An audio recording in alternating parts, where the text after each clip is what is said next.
사랑하는 형제자매 여러분, 교형자매 여러분, 예수님께서 오늘도 우리를 가르치십니다. 곧 참 가치가 무엇인지 말입니다. 잠깐만 오늘 복음에 등장하는 예수님을 관찰해 봅시다. 성전 안에 계십니다. 예루살렘 성전입니다. 예수님께서 성전에 오셔서 가르치시고자 하십니다. 모두에게 율법 학자들처럼 행동하지 말라라고 했습니다. 죄를 지었을 때 형식적인 모습, 남들 앞에서 허영을 드러내고 자신들이 대단한 신자인들 것처럼 허세를 부리지만 실제로는 그렇지 않은 그들의 모습 말입니다. 실제로 그들은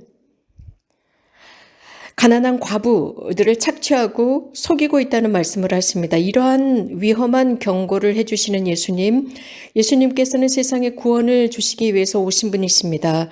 그래서 사람을 진리의 사람으로 만들고 자기 자신과 정직하고 하느님 앞에서 정직한 솔직한 사람이 되길 원하십니다. 사실 외모는 사람을 속일 수 있지만 하느님께서는 모든 사람의 마음을 보십니다. 예수님께서는 성전 안에 있는 사람들을 관찰하십니다. 그들이 들어와서 헌금통에 봉헌하는 모습을 보고 계십니다.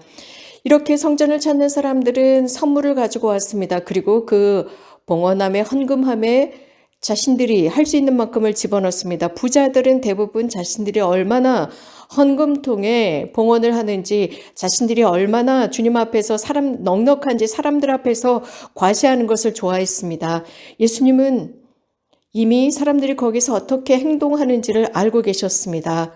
그리고 그들의 삶 안에서 돈이 얼마나 중요한 위치를 차지하고 있는지도 알고 계셨습니다. 사람들이 헌금통에 넣는 그 돈의 가치를 알고 있었다면 사실 예수님께서 그 성전의 헌금통 앞에서 사람들이 봉헌하는 모습을 관찰하지 않으셨을 것입니다. 예수님은 너무나 잘 알고 계셨던 것이 그 부자들이 헌금통에 동전을 집어던지는 모습을 보셨습니다. 또 예수님이 알고 계셨던 것은 그중에 몇몇은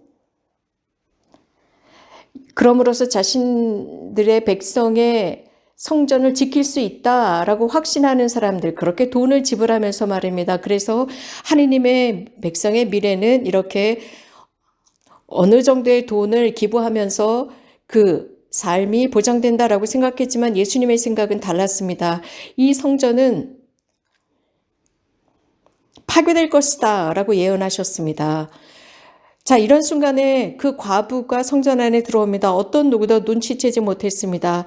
그러나 예수님은 즉시 알아보십니다.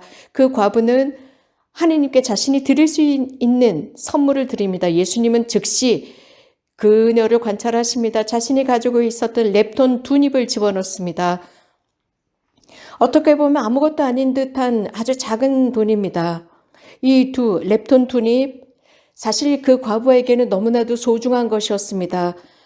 또 이 과부는 마음을 다해서 하느님을 사랑하고 계셨고 또 하느님께서 거주하시는 그 성전을 사랑했던 사람입니다. 유대인들의 전통에 의하면 사제들을 존중합니다. 즉 성전에서 봉사하는 사제들을 존중합니다. 마음을 다해서 사제들을 존중하고 사제들을 사랑합니다. 바로 그 제스처 안에서 나타났습니다. 렙돈 2닙.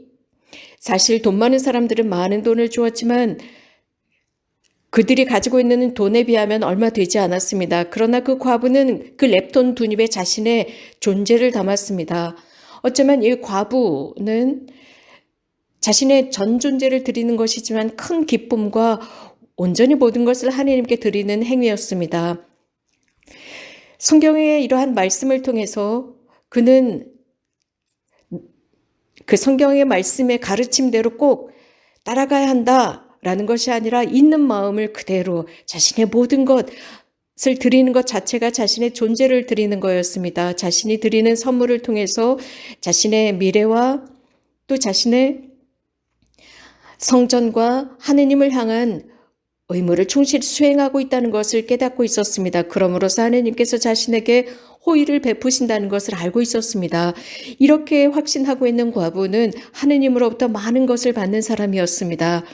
그는 하느님께 감사하고 있었습니다. 자신이 삶 안에서 받은 모든 것에 감사하는 뜻으로 자신의 인생 전체를 그 헌금통에 집어넣었습니다. 자신의 삶 안에서 받은 모든 것들, 영원한 삶, 자신이 지니고 있는 물질적인 삶, 모든 것을 드렸습니다. 그리고 성전에서 영적인 삶을 받았습니다. 하느님의 말씀을 받았습니다. 또한 희생제물을 봉헌하고 자신의 죄를 씻어주십사 희생제물을 봉헌하는 과부였습니다. 그래서 감사하는 마음으로 응답할 수 있었습니다.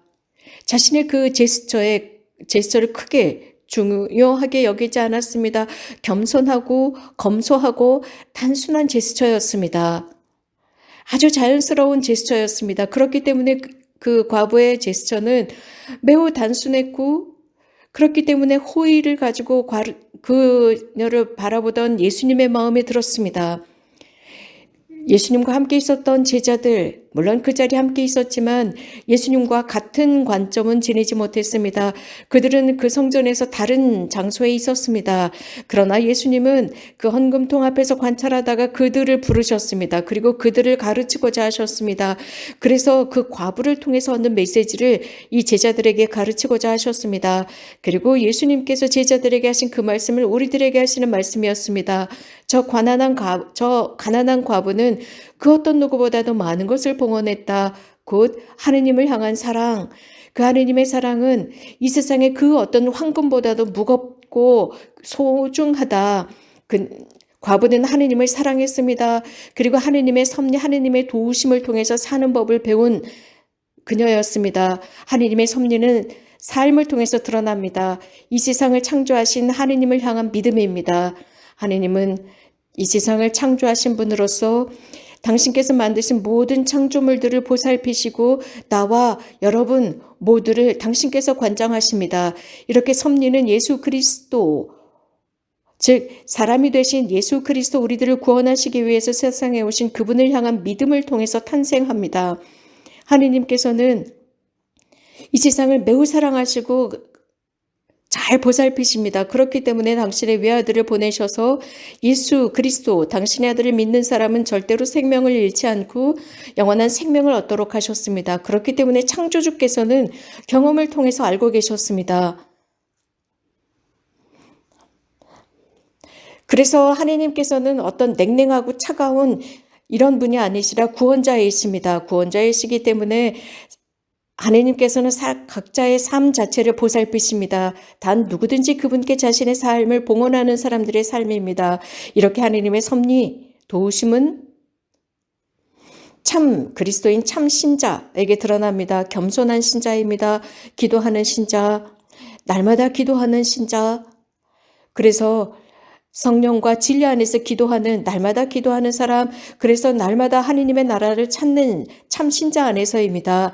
사랑하는 형제자매 여러분, 그렇기 때문에 꼭 기억합시다. 우리는 피조물들입니다. 그래서 진리, 초제한적인 영원한 삶을 향해 있어야 합니다.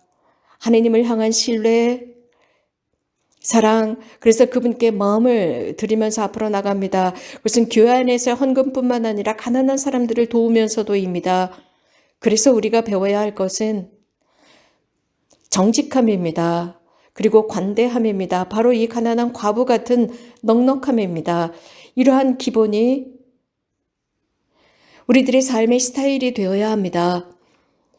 이유는 교회와 세상은 바로 이러한 신자들을 필요로 하고 있기 때문입니다. 이러한 신자들은 하느님으로부터 받을 줄을 압니다.